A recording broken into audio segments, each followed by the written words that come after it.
Ош шаарындагы номер 7 Найырман атындагы мектеп гимназиясынын курулуш иштери 2019 жылдын декабрь айында башталган болсо, быйыл толугу менен бүткөрүлүп, бүгүн ачылуу аземи болот. Өзүңүздөр билгендей, бул мектеп жалпы 3 кабаттан туруп 500 орундукка ылайыкташкан. Азыркы эпидемиологиялык кырдаалга байланыштуу аралыкты сактоо үчүн окуучуларга мындай белгилер дагы коюлган.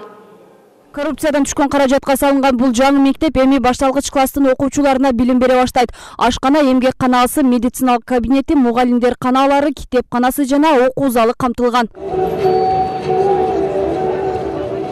Аталган мектептин эски имараты 1981 жылы курулуп, 1170 балага ылайыкташкан болсо, анда 3900 бала билим алып келген. Окуучунун саны белгиленген сандан көп болгондуктан 3 нөлмөткө бөлүнүү окушчу. Эми жаңы мектепке көчсө, мындай тартыштык жоюлат, дейт мектеп директору.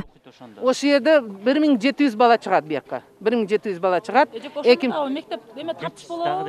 Тартыш болот. 2 сменга 33 кабинет, 2 смен окушат. Биринчи смен саат 8-дан окушту башталат, экинчи смен саат 1-ден башталат. Тартыш болбойт. Билим берүү жана илим министринин берген маалыматы боюнча, коррупциялык иштерден түшкөн каражаттын эсебинен Бишкек шаарында дагы 9 мектептин курулушу жүрүп жатат. Өлкөдө көпчүлүк мектептерде окуучунун саны көп болуп, орундун жетишсиздиги көйгөй жаратат. Жалпысынан орто жана башталгыч билим берүүдө имараттар жетишсиз. Бул көйгөйдү чечүү үчүн министрлик бир канча реформаларды жасоого аракет көрүп жатканын билдирди. Республикада тилекке каршы мектептерде абдан балдардын саны көп жана 2 смен 3 смен окутуулар көп болуп жатат. Жалпы республика боюнча абал 139 мектеп 3 смен менен окутуп жатат. Андыктан 3 смен менен окуганда билесиздер канчалык кыйынчылык жараларын окуу процессинде. Мисалы бир эле директор же бир эле мектептеги мугалимдер 3 поток окуучуларды тейлөөгө аргасыз. Андыктан бул да билимдин сапатына түздөн-түз таасир этип жатат. Мектептин ачылыш аземине президенттин милдетин аткаруучу Талант Мамытов катышып, өз сөзүндө билим берүү тармагына жаңыланууну киргизүүнү, замандын агымына жараша өсүп жаткан бардык багыттарды өздөштүрүү азыркы талап экенин баса белгиледи.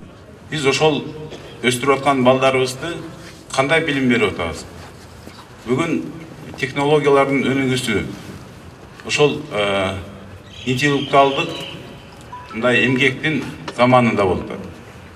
Ушул багыт аябагандай келечекте перспектива, келечек күтөт балдарды. Биз ошол келечекке даярдап балдарыбызды ошол замандын, учурдун талабына ылайыкташтырып, билим берүү системасындагы ошого ылайыкташтырыш керек.